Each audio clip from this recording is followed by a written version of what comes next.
And showtime! Well, ladies and gentlemen, welcome to another episode of the ChannelPro 5-Minute Roundup. Look at news, trends, and tips for the SMB channel in 5 minutes or thereabouts. My name is Rich Freeman. I am executive editor of the ChannelPro Network, also a co-host of this program. I am joined this week, as I am every week, by your other co-host, Eric Simpson, business transformation and improvement advisor to MSPs and other IT providers. Eric, how you doing? Doing great, Rich. I'm suffering through the heat wave that should extend through Labor Day here in Southern California. Record breaking heat. We were just chatting about this before we went live. Yeah, it's getting hot in these parts. How are you doing? It is much more temperate here in Seattle. I'm doing just fine, but you're in the triple digits. Yeah, so thank goodness for air conditioning. You bet. You bet. All right, well, let's dive right in here. Let's go to our top story, and it comes to us all the way from down under, as a matter of fact, because the folks at ConnectWise right now, as we record this, are doing their IT Nation Connect event in Australia, as they do every year at this time, and they had a pretty big story to announce from the show involving an Australian company. ConnectWise has acquired a company named WiseSync, based in Melbourne, Australia. WiseSync does a couple of different things for the ConnectWise platform and some other products. They do accounting integration and I think this is the more important piece of the announcement, they do payment processing for MSPs. So on the accounting integration side, basically, they can connect your PSA system to your accounting system. So on the PSA side, they support ConnectWise Manage and Autotask PSA from Datto, which is now part of Kaseya. On the accounting side, they integrate with QuickBooks Online and Xero, Xero, that accounting package. And basically, if you are creating invoices on the PSA, they're going to get synced to the accounting system in near real time or real time. And it's bi-directional, so the accounting system will keep the PSA up to date and the latest information about invoices as well. The WiseSync folks also have a service, though, called WisePay, which is basically an automated service that MSPs can use to collect payment monthly from their customers via credit card or ACH. They have connections to thousands and thousands of banks, all the payers that end users out there are likely to be using. Because of the accounting integration capability of the platform, obviously, all that information coming in during the payment process goes out to your accounting system and your PSA system automatically. And then ConnectWise also announced that they have an integration now between WiseSync and ConnectWise Sell, which is their quoting system, to streamline parts of that process. WiseSync also syncs up with QuoteWorks and some other quoting systems, if you prefer another one. From a strategic standpoint, Eric, I think what's significant about this is ConnectWise getting into the payments marketplace. So the name in managed services payments that folks in our audience are probably most familiar with is Connect Booster. They've been doing this for many years at this point. They are a huge presence in that space. They have been the subject of acquisition rumors most of this year, some of which involve Kaseya. As far as we know, they have not been acquired by Kaseya or anyone else at this point. We'll see if that changes down the road. But in the meantime, ConnectWise has gotten into that market itself. They have expanded the range of capabilities that they can offer MSPs. They will continue, I'm sure, to partner with Connect Booster, but this is an interesting strategic move by ConnectWise. Very, very interesting, right, Rich? Because it helps solve, some of the problems that many MSPs face in, truing up and invoicing. And we've talked about how many hours an average MSP spends just trying to get invoices out on time, and just the nightmare that can become. So very strategic that way. It was kind of and I think an obvious gap in the stack that ConnectWise is building. So I think a very strategic acquisition that way. But the other part that's really interesting, and I don't know the answer to this, and maybe you do, Rich, is, are they now going to be generating additional profit through maybe a portion of each transaction and things like that? Like, what is the revenue model from WiseSync beyond the subscription to the partner? Do you have any details on that? I don't right now, and that's a great question. I mean, ordinarily, and this goes beyond managed services, but ordinarily in the payments processing business, that is the model for generating revenue and profit, is to take a small piece of the transaction. I believe that's at least part of how Connect Booster makes its money. So you would think that's going to be part of the equation here as well, but I don't know that for certain.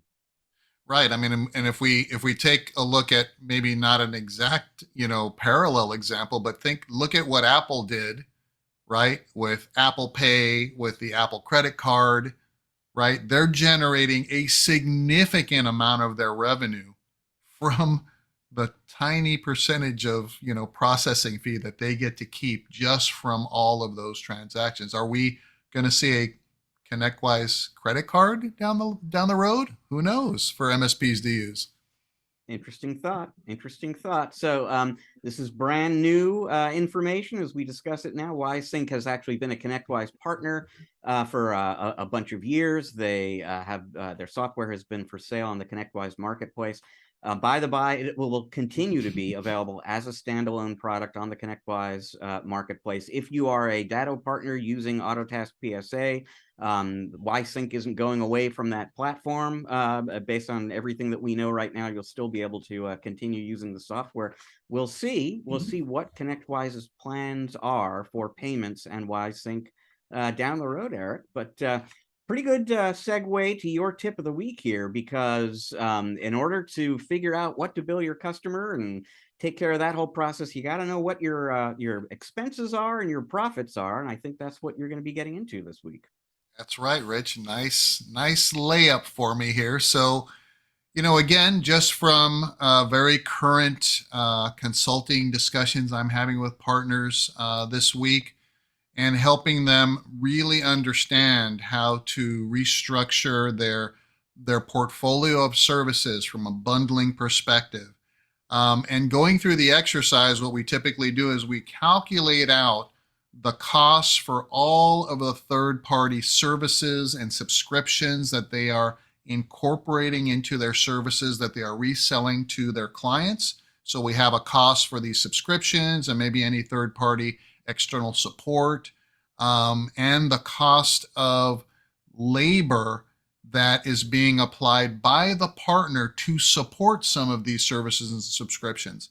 And I've run into enough partners throughout the years, Rich, and we did this ourselves, where when we first get out there and begin delivering service, we try to come up with what a per user price might be, not for reselling it that way to a client. Like, I'm not a fan of saying, well, this is what it costs for us to support your users in our good, better, best package, so multiply that times how many users you have. That's a very, I think, transactional way of selling, and not very consultative, and you're going to leave a lot of margin and money on the table when you do it that way. But instead, that's kind of a more of a barometer for us internally, like, what are our per user costs, right? So now I know that I'm applying all these licenses for that particular user, running the gamut from RMM tools and a portion of my PSA solution and anything else that we're doing, end user security and awareness training, dark web scanning, all this stuff. Here's what my cost is for one user now. What does it take for me to support one user on the service desk? What are my labor costs for that? And then if I'm also monitoring all of these other devices, how many hours should I budget to manage servers, right? How often do I get in there and optimize those servers, patching, updating, zero-day vulnerability response to that?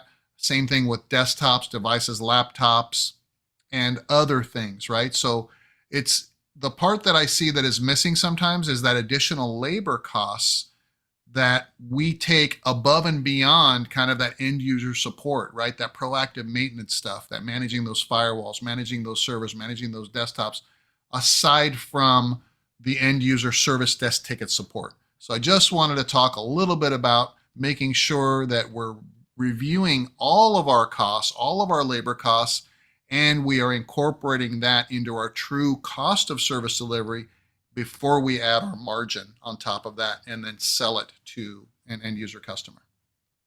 And I at least often refer to the calculation you're talking about as figuring out the fully burdened cost of delivering a service to your customer. And the key part and the hard part, and I'm sure it's very, very difficult for folks out there, is the fully part of fully burdened, getting every piece of that expense formula that is, that is coming off of your bottom line. If you are not looking at the entirety of the big picture, then yeah, you're leaving margin out there. You're bleeding margin. So not an easy thing to do, but very important. Yeah, well said, Rich. And when we look at fully burdened labor, this is the W-2 at the end of the year that a technician is paid, like not just the salary, but all of the employer contribution, the benefits, right? The vacation time, all of that divided by, 2080 or 2088 hours, whatever your preference is. And then what is their share of the overhead expense? Because remember, the only people that pay the overhead expense are the billable technicians. So if you've got, 8 technicians and you have a team of 12, I'm going to divide the overhead, everything else that it takes to operate the business beyond salaries and things like that, by those 8 technicians by 2088 hours. And then I'm going to add that to their labor burden. So now I have a blend of labor and overhead costs. And then I know what my hourly cost of service delivery is. So one more, great reason to have some good software at your business, PSA, accounting, some of the stuff we were talking about before. You've got to have these numbers. They've got to be accurate, up to date, and complete so that you know what it's costing you to run the business and therefore what you should be charging your customers. Great advice, Eric. It leaves us with time for just one more story this week. It comes to us from Polk County, Florida. And it's not all that unusual, Eric, for stories to come out of Florida involving an alligator located someplace where it wasn't expected to be or invited to be. And some expert has to kind of come in there and safely capture the thing and safely release it back into the wild.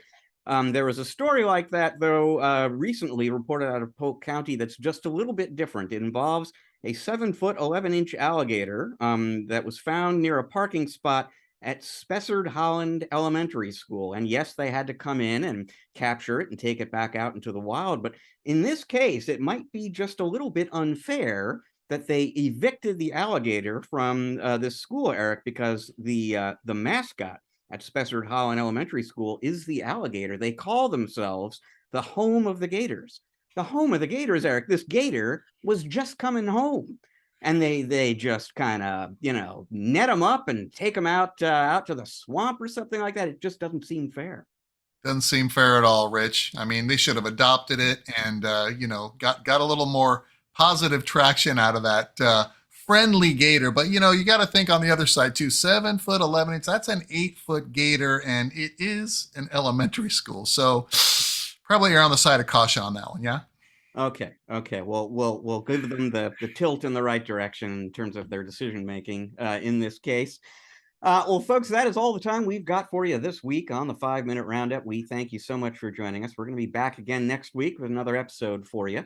You know what? When we ship these episodes, they are both a ordinary audio podcast and a video these days. So if you are watching the video, but you enjoy podcasts like I do, go to wherever you get your podcast, whether that's Google or Apple or Stitcher or Spotify, you're going to find us there. Please subscribe, rate, review. We would really appreciate it. And your peers out there will appreciate it. It'll make it easier for them to find the show. If you are listening to the podcast, but you'd like to check us out on video, the easiest thing to do is go to the ChannelPro Network channel on YouTube. You can subscribe there. And if you click the little bell icon, you'll get notified when the new episodes become available. You can read more about ConnectWise, purchasing WiseSync, and get all sorts of great business growth advice for your company every day at ChannelProNetwork.com. We've got amazing new content for you there every day. If you want to learn more about Eric and the work he does for his clients, you should visit ErickSimpson.com. That is ERICK Simpson.com. So once again, we thank you very much for joining us. We're going to see you again next week, folks. Until then, please enjoy the rest of your week. Eric and I are enjoying the rest of your week already.